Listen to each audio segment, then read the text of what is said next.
Welcome to the page where we will be comparing different probabilities, some in decimal form and some in fraction form.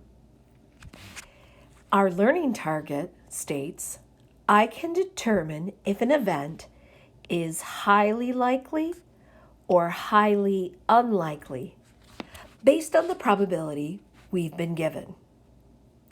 Let's take a look at our first problem.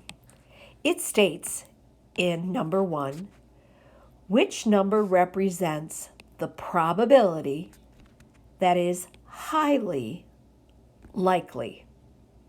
Well, let's think about our probability scale before we start to compare our values. Please sketch a probability scale on your paper. We know that a 0 probability is impossible.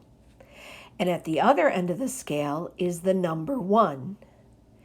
And we have many, many values. In fact, an infinite number of values that live in between 0 and 1. Right in the middle is 1/2, or a probability of 0.5. If you're highly unlikely, you live down here on the probability scale, close to 0, but not 0. And on the other hand, if you live close to the number 1, you're highly likely. Keep in mind, you cannot have a probability that is greater than 1, and you cannot have a probability that is less than 0, such as a negative value like -1. Remember, a probability value can be 0, 1, or anything in between, but not above or below 0 and 1. So let's take a look at our first problem. We're looking for highly likely in number 1.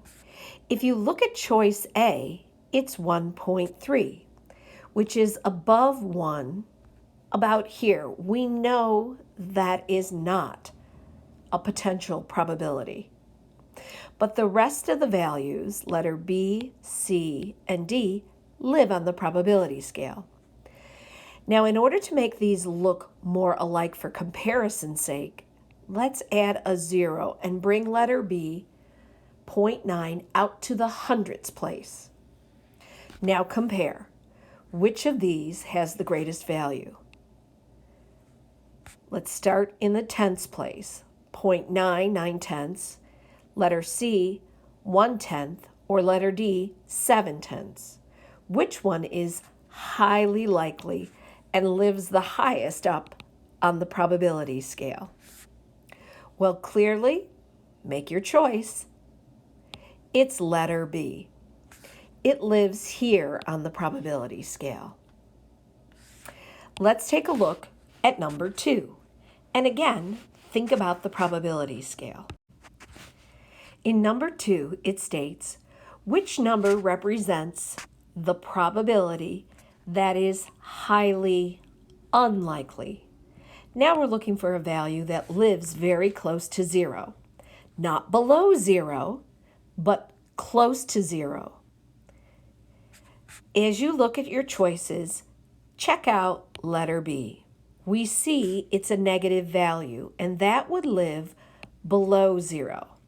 That's not on the probability scale, so we can eliminate any negative probabilities. They just don't exist. Compare A, C, and D.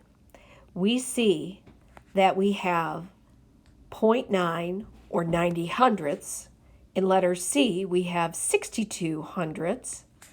And in letter D, we have 5 hundredths. Well, which one is the smallest value?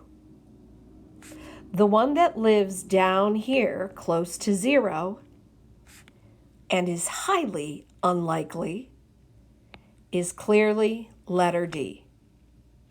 Now complete the remaining 2 problems on your own.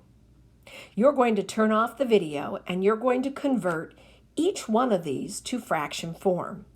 Let's get started together and then you'll work a bit on your own. Number 3, it says which number represents a probability that is highly likely. Now we're looking for a value that lives close to 1, but not above 1. We need to convert each of these fractions to decimal form. Grab your calculator and complete the following division problems. Pause the video, and when you're ready, turn your video back on. Convert each of these fractions to decimal form by dividing. Please pause now. Clearly, we can eliminate choice B. That is greater than 1 and certainly doesn't live on the probability scale. Which one of these is highly likely? It is letter A. Now let's move on to the last problem. The final question asks, which number represents a probability that is least likely? Well, we know that value has to be between 0 and 1 in order to be a probability. So take each one of these fractions and convert to decimal form. It makes the comparison so much easier. In each case, we're going to divide. Here are our decimal values. Please add a 0 or 2 zeros where needed to make these numbers or these values look more alike. Which one of these 4 is least likely? Well, let's start in the tens place and make our comparison. Clearly, the least likely of all 4, the smallest value, is 0.375, which of course is 3/8. This concludes this page.